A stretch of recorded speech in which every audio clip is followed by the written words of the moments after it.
There are things that were born in the dark, spawned from our oldest and most primal fears. They are not ghosts.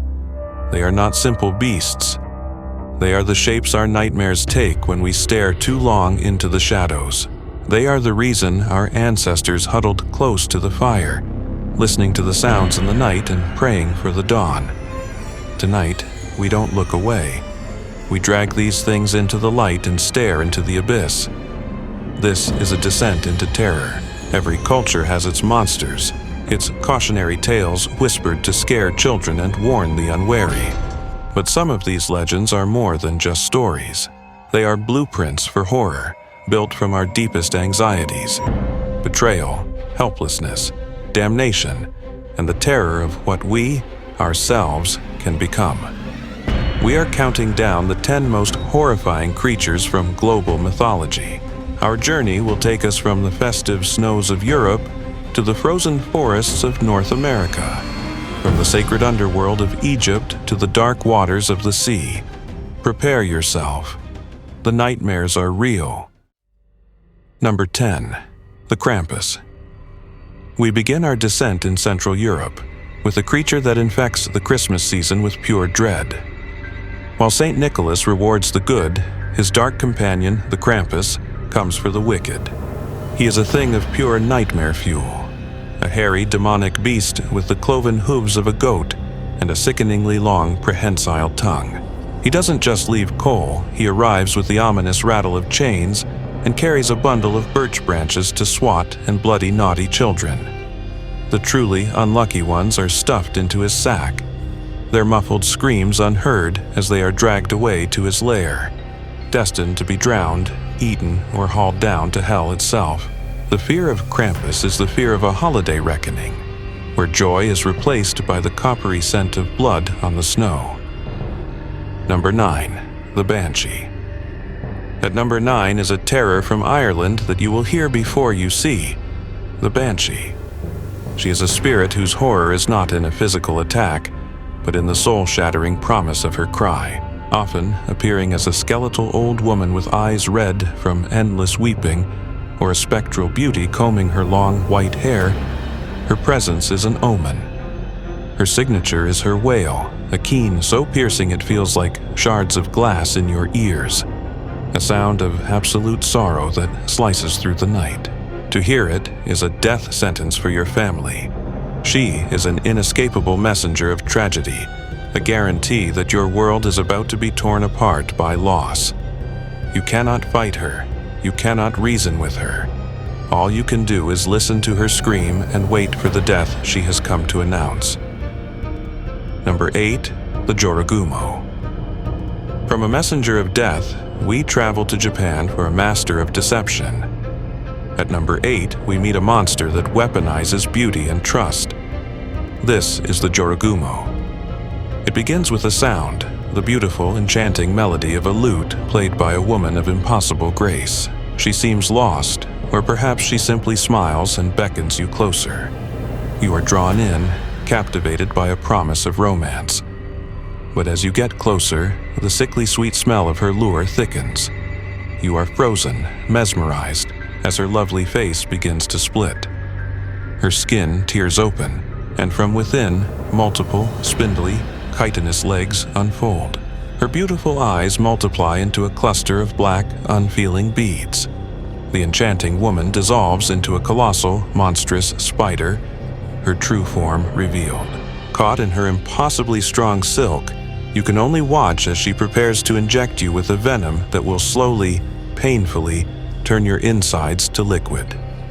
The Jorōgumo is the terror of ultimate betrayal, the horrifying revelation that the thing you desire most is a predator waiting to consume you. Number 7. La Llorona. Our 7th monster is a ghost from Mexico, born of a mother's rage and eternal grief. La Llorona, the weeping woman. Legend says a woman named Maria, driven to madness by her husband's betrayal, dragged her own children to the river and held them under the cold, black water until their struggles ceased. In the instant she realized her crime, a grief so absolute consumed her that she drowned herself in the same river. but death was no escape. Now her spirit is cursed to haunt the water's edge, her face featureless or twisted in a permanent mask of sorrow, forever weeping, "Ay, mis hijos, oh my children." But her sorrow is a weapon. She is known to snatch wandering children, mistaking them for her own in her spectral madness, and drowning them in the river, desperate to silence her own guilt with the lives of others. Number 6. The Kraken. We now plunge into the freezing, abyssal dark, to the monster that embodies our terror of the unknown deep, the Kraken. This is not just a sea monster, it is a living island of muscle and hate. Sailors' tales describe it as a squid of impossible size, with tentacles thick as ship masts, strong enough to wrap around a vessel's hull and crush it into splinters. Imagine the sounds, the groaning of wood, the shrieks of men plucked from the deck and dragged into the crushing, silent dark. Imagine the sheer, overwhelming power of a creature that can pull your entire world into the abyss without effort. The fear of the Kraken is the fear of total helplessness, of being devoured by a force of nature so immense and so alien that your screams are just another sound swallowed by the sea. Number 5. The Nuckelavee. From the depths of the ocean, we crawl ashore to the Orkney Islands of Scotland for a creature so viscerally repulsive it is called the nastiest demon in Scottish folklore. This is the Nuckelavee. The horror here is pure, skin-crawling revulsion. It is a grotesque fusion of horse and rider, but with one nauseating detail: it has no skin. Its raw, red muscles and yellow veins pulse with thick, black blood, visible for all to see. A massive human head lolls on its back, with a pig's snout and a single, burning red eye. The Nuckelavee is decay and plague made flesh. Its foul breath wilts crops and sickens livestock, spreading pestilence wherever it roams. It exists only to spread misery, a walking, inside-out nightmare whose only weakness is the fresh, running water it cannot cross. Number 4. The Wendigo. From the horror of a monster's body, we journey to the frozen forests of North America to confront the horror that festers within our own soul. This is the Wendigo. The story begins not with a monster, but with a human pushed to the absolute edge of survival, and then one step beyond. The legend of the Algonquian peoples warns that anyone who commits the ultimate taboo, cannibalism, can become possessed. This is the climax, the moment of transformation. It is not just a change, it is an agonizing, ecstatic corruption. You feel your bones lengthen, cracking and tearing through your flesh. Your skin stretches paper-thin over your new, gaunt frame. Your heart turns to a literal shard of ice in your chest. And the hunger, oh, the hunger is bottomless. With the first taste of human flesh, you are reborn as a ravenous giant, cursed to an eternity of insatiable craving. The more you eat, the larger you grow, and the more agonizing your hunger becomes. The Wendigo is the terrifying truth that the most monstrous thing in the woods is not what's hunting you, but what you could become. Number 3. The Manananggal. At number 3, we travel to the Philippines for a creature whose body horror is so extreme, it makes other vampires seem tame. This is the Manananggal. By day, a beautiful woman. By night, a monstrosity. The name means to separate, and the transformation is a grotesque spectacle.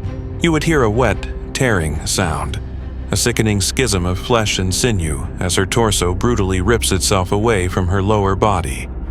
Leaving her legs standing lifelessly behind, her top half sprouts huge, leathery bat wings and takes to the sky, entrails dangling beneath her. She is a predator of the most vulnerable, pregnant women. Landing silently on a roof, she extends a long, proboscis-like tongue, threading it through the ceiling to pierce a mother's womb and suck the very heart from the unborn fetus within. The Manananggal is a violation of the home, the body, and motherhood itself, a flying, bifurcated nightmare that feeds on life before it has even begun. Number 2. Ammit. For our runner-up, we journey to the Egyptian underworld to face a creature that promises a fate far more terrifying than death: absolute annihilation. Meet Ammit, the devourer of the dead. She is not a goddess you worship, she is a demon you fear.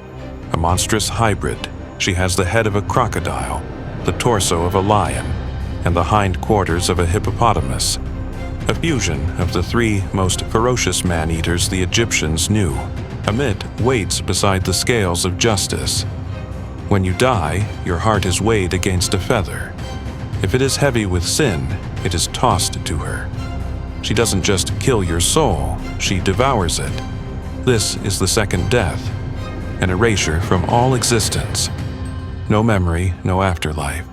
Just the horrifying, silent, eternal void of non-existence. Ammit is the ultimate punishment, the chilling embodiment of the concept that for the truly wicked, there is no redemption, only oblivion. Number 1. The Skinwalker. We have arrived at the number 1 most terrifying creature in mythology. It is not a demon from hell or a colossal beast. It is something far, far worse. It is the thing that looks like your dog but stands on 2 legs. It is the voice of your child calling for help from the darkness outside your window. From Navajo folklore, the ultimate horror, the Skinwalker. It is a witch who, having committed the ultimate evil, like murdering a family member, gains the power to become anything. Imagine you are driving down a desolate road at night. A coyote is running alongside your car. You speed up, but it keeps pace, its movements jerky and unnatural. Then, it turns its head, and you see it. Human eyes filled with a terrifying, malevolent intelligence, staring at you from the animal's face. Or you hear footsteps on your roof, followed by a tapping on your window. It's a face pressed against the glass, wearing the skin of someone you know. The terror of the Skinwalker is the terror of absolute paranoia. It violates the natural order of the world, turning reality into a weapon against you. It is the horrifying realization that the thing hunting you is not a monster from myth, but a person who sacrificed their own humanity for the power to wear its skin and tear you apart. From the psychological torment of the Banshee to the flesh-eating hunger of the Wendigo, these myths are a testament to our ancestors' terrifying imaginations. They prove that our most profound fears of loss, of decay, of our own inner darkness are truly timeless. But the Skinwalker stands alone at the peak of this mountain of horror. It doesn't just lurk in the shadows. It walks in the light, disguised as the world you know. It twists the familiar into the monstrous, making you realize that you are never, ever safe. Which of these creatures truly terrifies you the most? Are there any monsters you think are even worse? Let us know in the comments below. And if you have the stomach for more journeys into the darkest corners of myth, be sure to like this video and subscribe. Thanks for watching.